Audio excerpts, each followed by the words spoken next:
Hi, I'm Trevor Conquergood. Welcome to this week's RNK Software Club's video of the week. And the topic for this week is going to be freestanding lace, and I'm going to show you guys just how easy it is to use the Floriani freestanding lace tools. And I think they're super important tools to think about because really it was only just a year ago that we got these tools, and before that, to make designs like this would have been so much effort, and today, really it's literally one click to making freestanding lace. So let's go ahead and talk about that.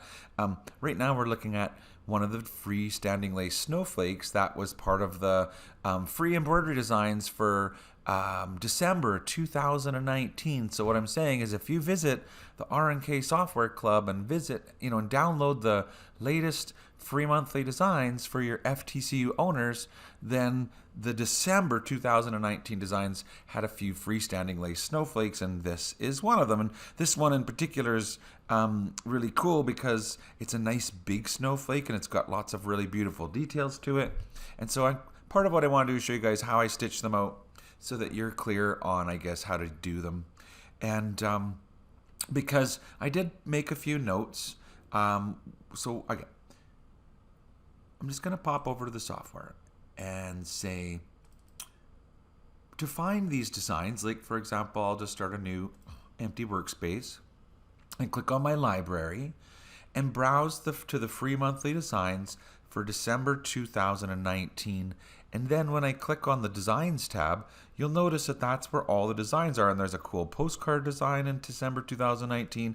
There's the small lace snowflakes. There's a larger lace snowflake.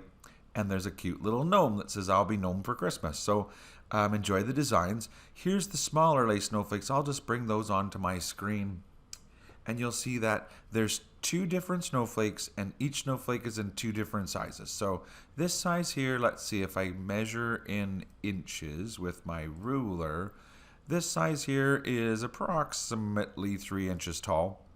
And the smaller one is approximately 1.75 inches tall. And the smaller one was actually created to be a set of earrings. And the bigger one kind of looks nicer hung on your tree, or maybe there's a little attachment to your presents. Anyhow, so I did include a few sort of notes on the designs, but essentially what it says is that they're intended to be freestanding lace, and that you should use matching bobbin thread to the top thread when you stitch out the design. I set them up to be 3 colors, so they kind of like, in here it shows light blue, then medium blue, and then pink. If you watch that sew out, it does a mesh background, and then it stops, and then it does a border, which includes the loop, and then when it stops, it does the snowflake on top. And so that is the sewing sequence of the design. You can, of course, make any 3 colors that you want, and I certainly stitched mine out with all kinds of different color combinations, just to see, I guess, really just to show how kind of fun it can be to make all different colors of snowflakes. Anyway, so I'll go through some photographs with you guys on how to make them. And the first thing I'm going to say is, when I do freestanding lace, because the Wet and Gone is such a sheer fabric and it's kind of hard for our larger embroidery hoops to hold it, and I use it's called Perfect Grip tape, this little purple stuff here. You can see me here, I'm like using it right now. So there's my outer hoop ring of my embroidery hoop. And I always find that the outer hoop, like, fabric usually holds the best in the corners, and it's really just along this edge that I have a little bit of trouble gripping. And so this Perfect Grip tape, it's like an RNK product. It's just a grippy tape. It's a lot like the stuff they use when you get a bandage at the hospital. Granted, it's like that. But it's special for embroidery because it's colored purple and white and whatnot, and it's from RNK. Anyhow, I put the Wet and Gone over top of my embroidery hoop, and I lay a strip of this stuff along that long, sort of difficult to grip edge for the hoop, and then I lay the top hoop ring on top, and I squish it down. And so you can see that the purple tape is kind of squished in between the fabric and the inner hoop ring, so it doesn't rub on the machine at all. It doesn't rub against the anything, but it helps the fabric hold the hoop. And I think when you do lace projects, it can be really helpful, because sometimes I'll be doing a whole sheet of, lace with all kinds of it in there. And the concern is when you sew more than one color of lace that, if the fabric is able to move while you're sewing on it, because this is what it looks like after I've sewn that first color of the snowflake. And, if that fabric was able to move at all, then the border may or may not line up where it's supposed to. And because, of course, that'll be the next color would be. So that's just showing you what it looks like when you've got sort of the first color down on the mesh on the no-show. It's not no-show. It's Wet and Gone, of course. We're using Wet and Gone stabilizer to do our lace. You can definitely do lace on no-show, but it gives a completely different effect because it doesn't go away with water. Maybe that for another day, but today we're using Wet and Gone. And essentially you sew color 1, color 2, and color 3. And like I said, use whatever colors you want. For this particular snowflake, I did white for the mesh, a dark blue for the outline, and then a medium blue for the snowflake. But I did all kinds of color combinations, you guys, and you'll just be amazed at how they turn out like. But the idea is once it's stitched, you're going to take it and trim it up. So you take it out of the machine, trim all threads that are not meant to be part of your finished design, front and back.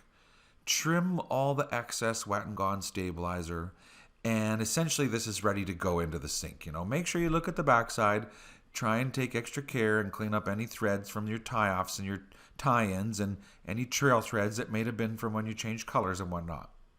Clean it all up. And then you take it to the sink to get it wet. And when you get it wet, it's like in the sink and out. Just a quick few seconds in the water with like a hot sink water. Rinse your sink afterwards to get any kind of remnants of the kind of stabilizer. It kind of turns into a bit of a liquid starch to me, after you get it wet. And that's why I say just in the water, out, because we want these snowflakes to retain as much of that Wet and Gone sort of starch as we can. And so this is me showing you the stitch outs of the smaller one. And in this case, you've got color 1 and color 2 are actually stitched in the same thread this time. So I just did light blue mesh, light blue border, and white snowflake. And there's really no wrong color combination.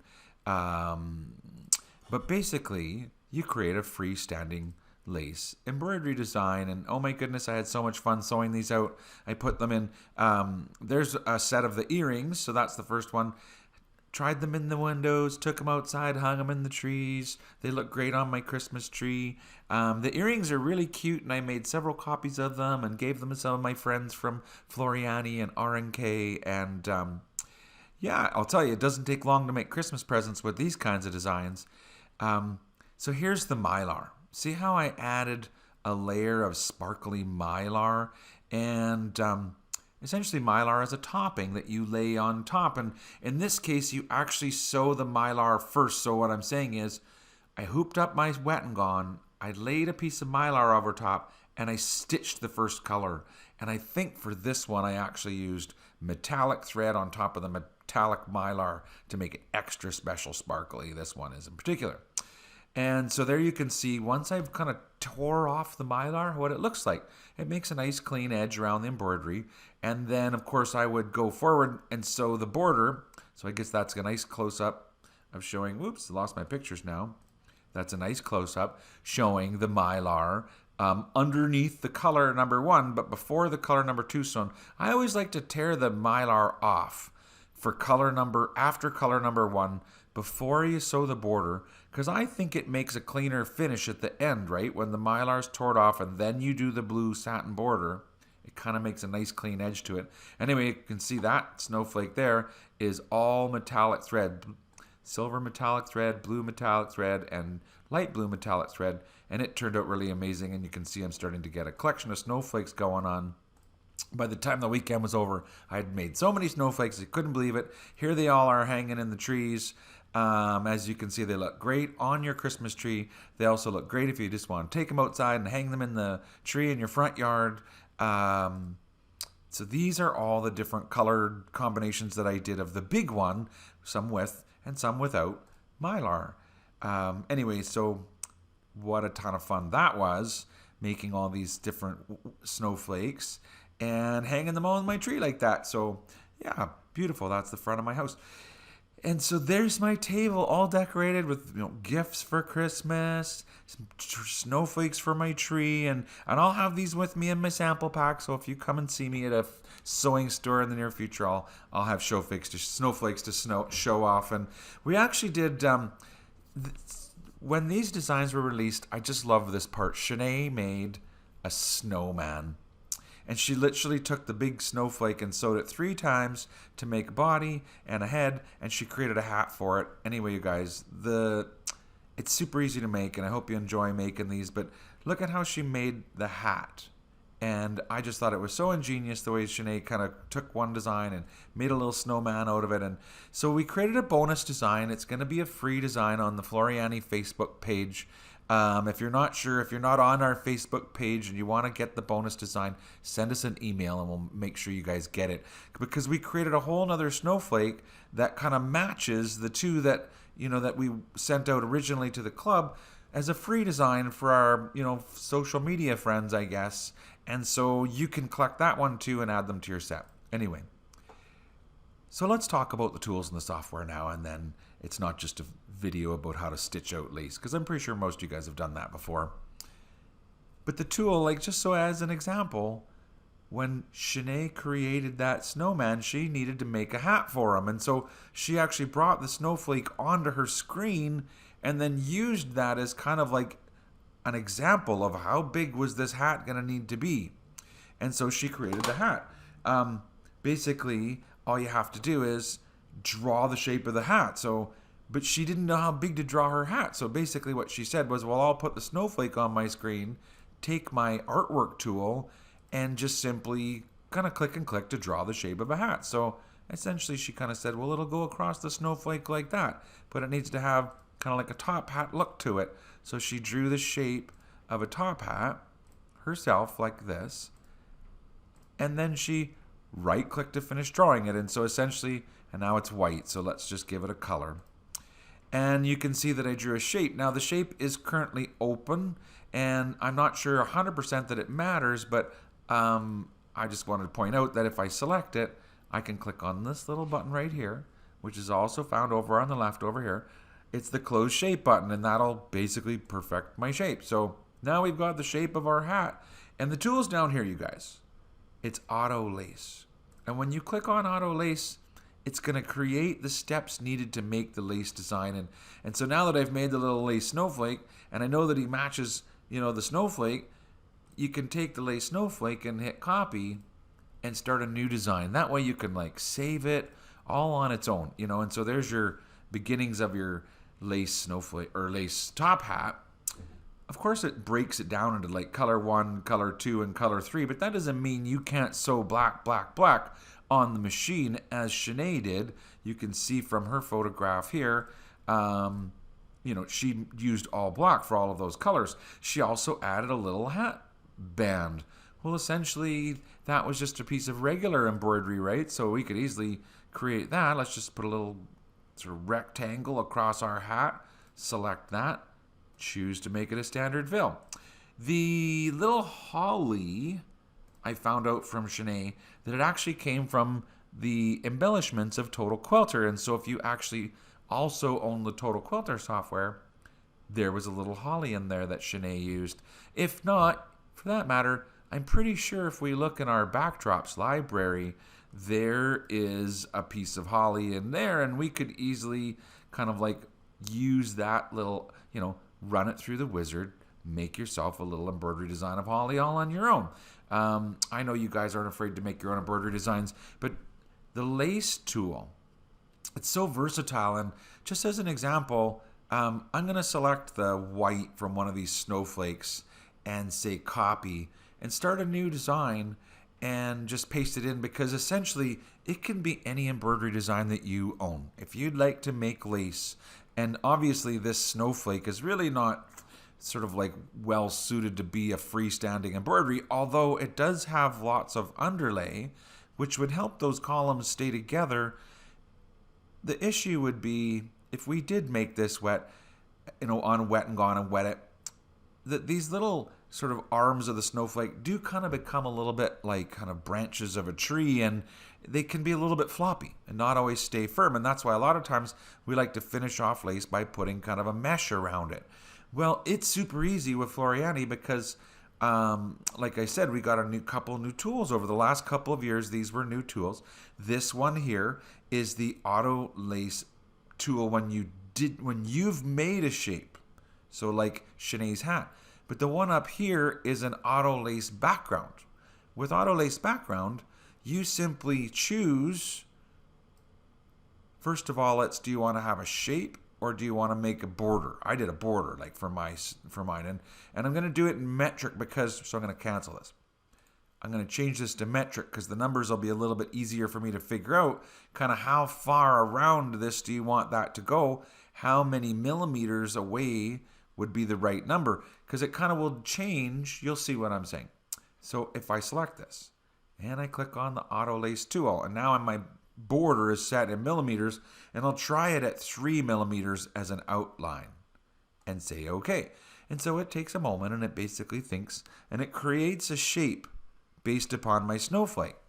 And so see what it's done. If I just turn that into 3D, it's created a background that went behind my snowflake. In fact, it's got a mesh background.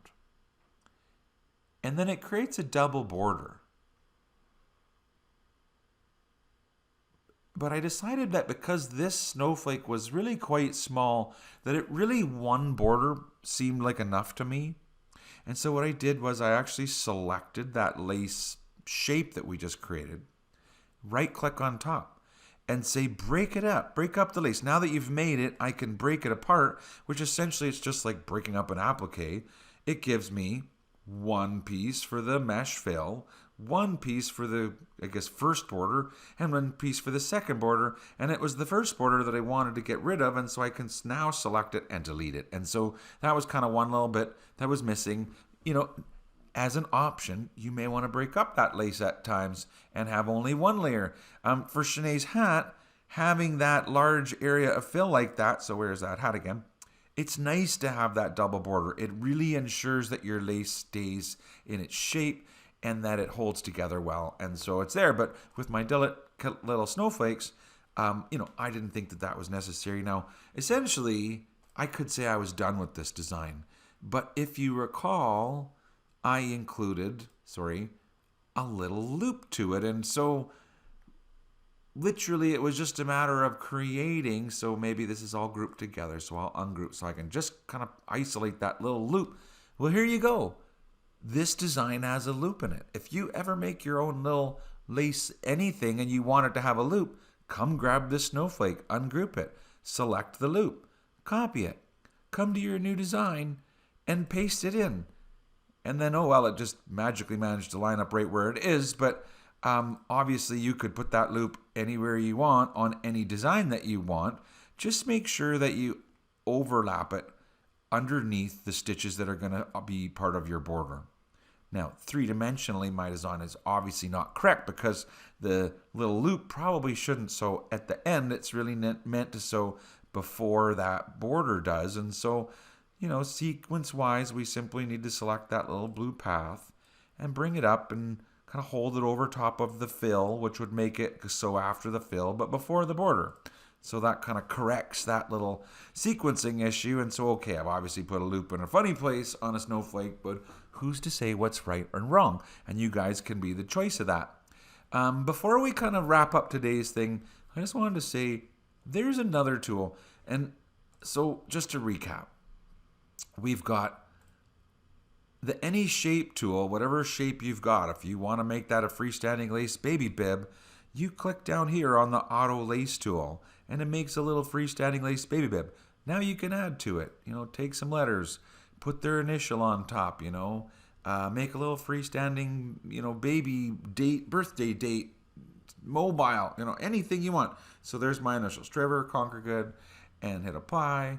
And then you can make that. So because you've created a mesh fill for the baby's bib, that TC can just sew right over top of it like that, and it's as easy as that. Option number 2. So that's if you create your own shapes, you use the tool at the bottom. Option number 2, if you find an embroidery design that's from your collection, and so maybe I'll just look at some of the, these are ones that I often teach with, but they're from our RNK, free designs. And if you select one of these designs like this, and you want to make lace from it, and so you bring it in, and you're like, I would like to take this design and have it sit on a piece of a lace background, then just like the snowflake, the tool up top is great because it says Auto Lace Background. And now you can choose a shape border instead of an outline border, and then you get to choose from diamond and circle and rectangle and rounded rectangles and rounded squares and etc. etc. And so basically whatever you put, and at whatever size that you put around your design, it will make an oval and make that oval into a piece of lace. And so 2 tools. I have had a really good question about this. Sometimes people ask me, what's different between the Nap Blocker tool and the Lace Background tool? And that's a really good question that I'll answer in just a moment. I'm just waiting for it to kind of finish. I always like to kid with people and say, if the little spinning hourglass is spinning, that's not a great time to start clicking. Means the software's still working on the previous task. And if you start clicking on the screen, it doesn't respond to Windows immediately because it's working. And Windows might think there's a problem and shut it down. And so just be patient when the little spinning hourglass is spinning. All right. So there's the lace background. But the question came up a lot of times, what's different? Let's just hit undo.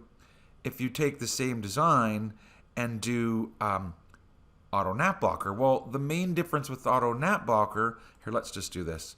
I'll click a new design. I'll take some kind of a basic shape, like, for example, I don't know, a bird, and fill it in with red.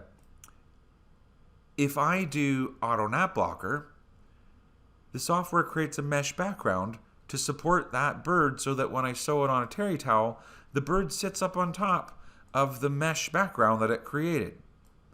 Now, if I use the freestanding lace mesh background tool and have it do an outline border at 10 or 5 or whatever amount you want, the main difference is not only does it create a mesh background, but it also creates a double border. And so can you see there's the subtle differences between the Nap Blocker and the Auto Lace Background.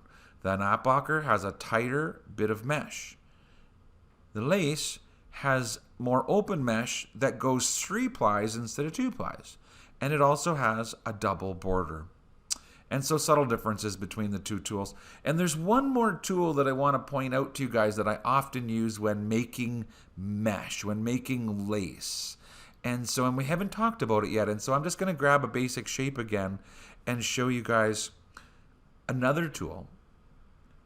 And that is down here. It's called the Mesh Fill tool. And with the Mesh Fill tool, when you click on it, it essentially fills in your shape with an open spacing fill. And it makes any travel stitches stick onto the edges. So it always sort of walks on those edges. And once you've chosen Mesh Fill, notice in the properties box that there's an option where it says the stitch type is wave with a little dotty box beside it. And if you click on that, it gives you the Mesh Fill selection box. And this is, I guess, the first pattern is kind of like horizontal lines that are far apart. You can do them diagonal and vertical. But you can also do 2 layers that are at like a 90-degree angle of each other. You can do 2 layers that are on a 45-degree angle for each other, and etc. etc. There's all kinds of ones that are wavy, and so now you're doing mesh fills that have kind of like a bit of a curve to the actual fill. And so how cool is that? So now you can create an even more sort of dynamic mesh background to a lace design. Now, okay, so it's not the lace tool. It doesn't automatically create the borders for you. It just simply creates a cool mesh fill. There's nothing saying that this mesh fill even has to be freestanding embroidery. It just happens to work very well. But what would be missing? If you wanted to make this freestanding embroidery but a border, right, you would still kind of need to finish it off. And so you could select that shape, simply click on copy and paste, which essentially gives you 2 copies of the same shape, and make the one that's on top or second a steel stitch. So there you have it. You've created your own freestanding lace apple shape. And this time, instead of just using sort of the basic mesh fill tool, we used the auto lace tool. We used the mesh fill tool and then added the border ourselves. One thing I'll say is when I create a steel stitch, and let's just isolate that for a minute, bring it over here. Notice that steel stitches don't normally have any underlying stitches on them. Well, come on, this is freestanding lace. I'm going to hit undo. We probably need to have some underlying stitches on that shape. And so since I used the basic steel tool, I would need to come to my properties box, select the underlay tab, and ask for a contour plus a parallel or even a zigzag. And that will give me extra stitching underneath to make my border sort of more substantial so that it holds up, when the fabric has been dissolved. So little tips to creating lace when you kind of go off road and you don't use the instant auto lace background tool is you need to ensure that there's lots of underlay and that there's lots of layers that kind of interlock with each other. So if you watch this design sew out, it does a really cool layer of sort of contouring, open density embroidery, and then does an opposite one, also contouring on top, creating a mesh.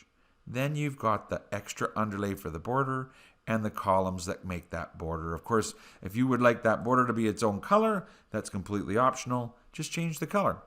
And so that's a little lesson on creating your own lace from either your own custom shapes or for your own embroidery designs. And just to whet your appetite, I'll create a new segment to talk about another lace tool because we have a lot of lace tools and they've come over the last couple of years.